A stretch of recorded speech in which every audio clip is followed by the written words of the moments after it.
Hey, this morning we're here at Realtree Farms. I'm with Blair Barberie, Mid-South Lake Management, and we're fixing to go out here and shock the lake here.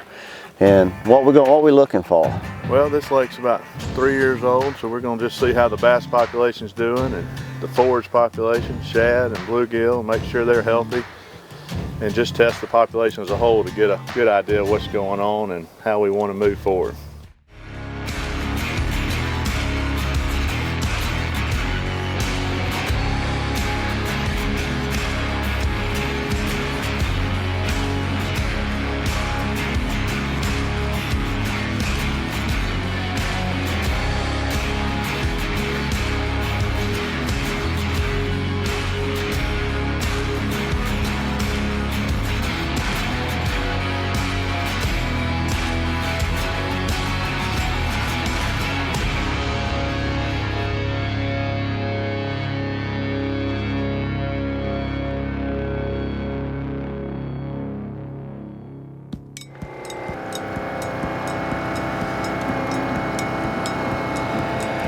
Oh yeah, it's loaded.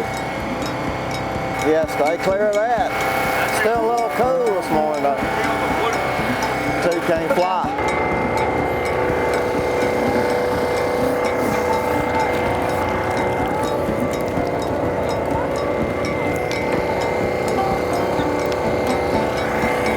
Our first one right there, a good one.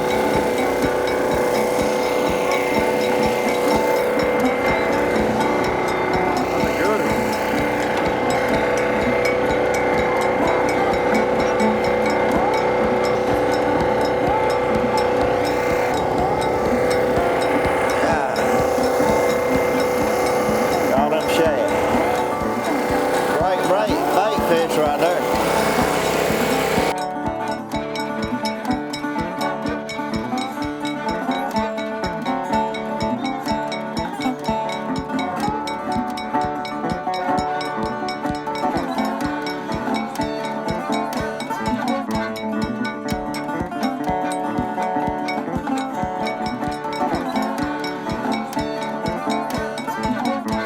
Got some baitfish.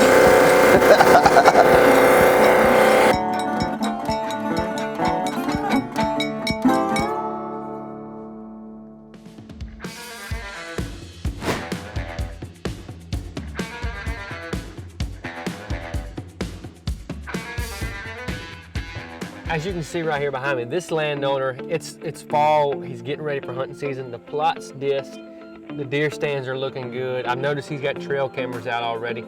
He's painting the picture for a buyer.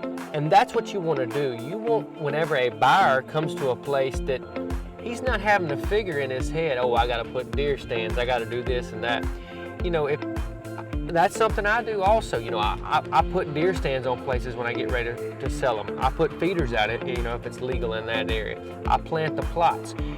You know, something to bring up also is, you know, I've heard buyers, they love the fact that a place hasn't been hunted very much. So if you're leasing your place out and we really think it's going to sell in the next couple months, a lot of times I think it's a good idea to maybe pull that lease and have it where nobody's hunting it, because that makes a buyer think, oh, there's a whole age class of deer or turkeys that have not been hunted because there was nobody hunting it last year.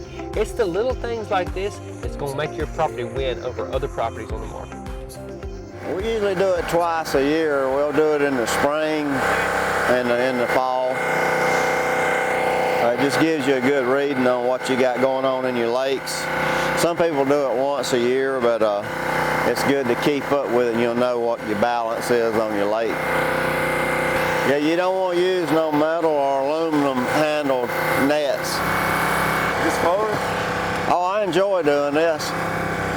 And a lot of times I'll take pictures of the biggest ones, but I don't never say how I caught them. I mean, you know, I'm just saying I had to fish. We feed these fish twice a day. We've got 3 feeders on this lake, and we got 2 on our smaller lake up here.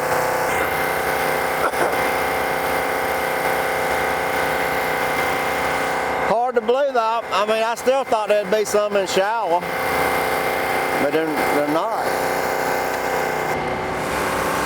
Well, it's really cooled off really the last couple of days. I mean, it's like 48 degrees this morning, but that water temperature is still up. And so them fish are still on their deep water pattern, basically. That's why we're not really getting none out of this shallow stuff. Seems like they're all off these little old humps and all our structure that's in deep water, which you know, you can see all them shad coming up and they're all on that structure too. So they're still kind of on a deep water pattern.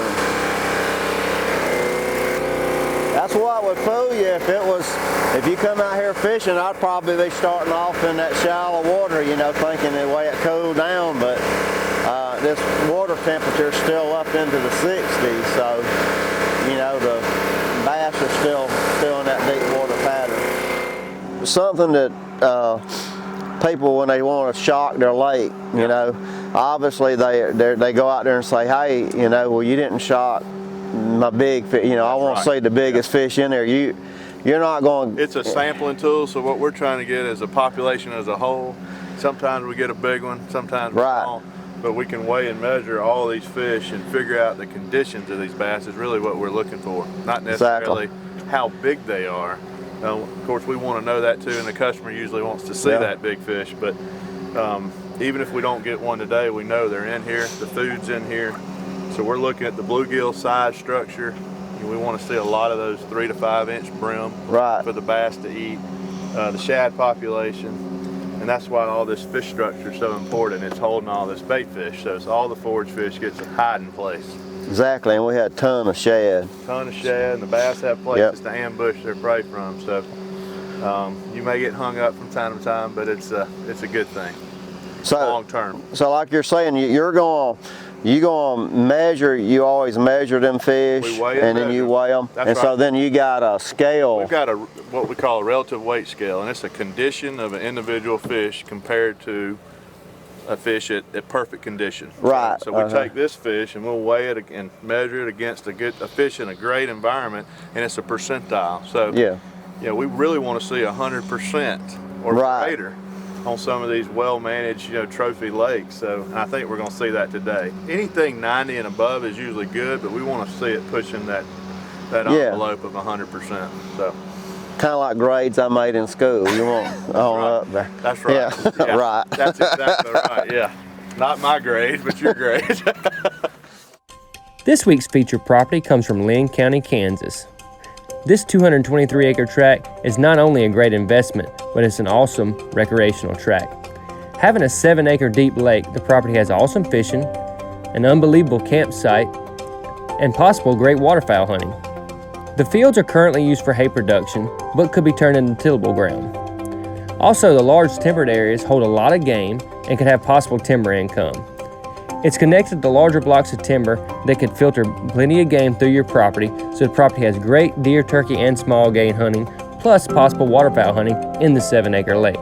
So if you're looking for a great tract that's not only a good investment, but a great recreational tract, an hour from Kansas City, check out this 223 acres in Linn County. If you like this property or properties like this anywhere in the country, check out realtreeuc.com today. Right now, things are looking good, Roger. Those fish are growing. They're starting to, the second, third generation, we're going to probably have to cull some in a year or so, but the conditions are looking great. So right now, everything's moving forward like it should. So I think if anything, we're lacking a little bit of brim in the 4 or 5 inch range. We may want to kind of watch that next year, next spring. I think the fish are still deep, so we may not be getting those right now. But everything's looking wonderful. I'm excited. I mean, you know, I'm not a biologist, but I looked at them fish and I can tell they're all chunks. So they're all chunks. That's what. The shad population's done really well. We've had a good growing season for them, and they've had multiple spawns, so there's several year classes of them. So we're good going into the winter right now. So, we'll be getting a report to you in 2 weeks, and y'all can look it over and figure out where we need to go from here. Sound good. Appreciate it, buddy. Enjoyed it. Good to see you. Thank you, buddy. Yes, sir.